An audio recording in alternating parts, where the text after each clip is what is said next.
This thing's heavy. Thank you very much. I appreciate this very much. I appreciate Hendrix for a lot of reasons. I've made a lot of friends here, some of whom are here, and as you probably heard.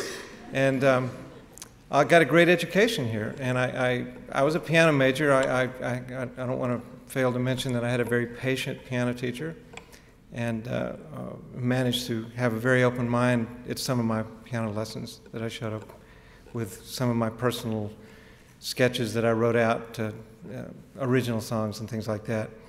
But two really big reasons, though, that I really appreciate Hendrix for occurred in my freshman year. And the first of which happened the first week I was here. We had an event at Hewlin Hall, which I don't know if you still call it the same, but it was a dance. And it was a meet and greet for the freshmen. And when I was there, I actually saw the prettiest girl in the world. And her name was Gail Wise. And now she's Gail Goodrum. And she's still with me. Maybe, and we'll see how the speech goes.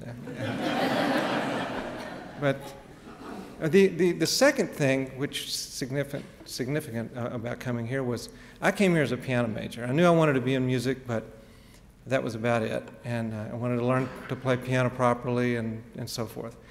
Kind of scared my parents. But anyway, during my freshman year, a friend of mine who was older than me asked me if he needed some help. He had to write a school musical, and he didn't have time to do it.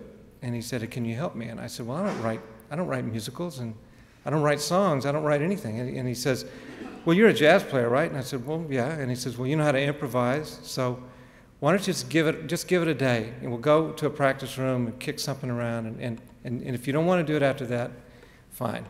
So I said, "Okay." So we sat down, and we pulled two pianos together over at Trishman in one of the practice rooms, and we looked at the script, and we looked at the first scene, and there was a pretty defined premise of what was going to go on there. And so I waited for my friend to sort of come up with something, and after a couple of minutes I said, "Well, I have an idea. Why don't we do this?" And so I played a little idea and ended up writing the first song, and then I wrote the next song, and so on and so forth. But what happened, the significant thing was that I said, "Hey, this songwriting thing is pretty easy, and it's a lot of fun."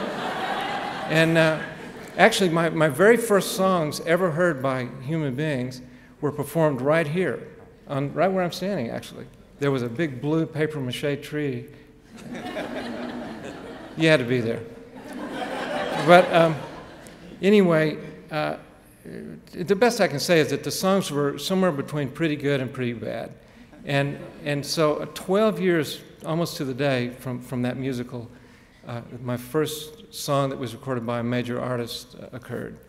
And so to summarize, I would just say to anybody who's going to go into the arts and serious about it, there's one word to keep in mind: patience. And just keep doing what you do every day as best you can. Opportunities do come. You think they don't, and they won't, but they do, and more often than you think. And who knows? Maybe one day somebody will buy one of your paintings, or publish one of your short stories, or make one of your inventions, and then if you're really lucky, you'll end up with one of these.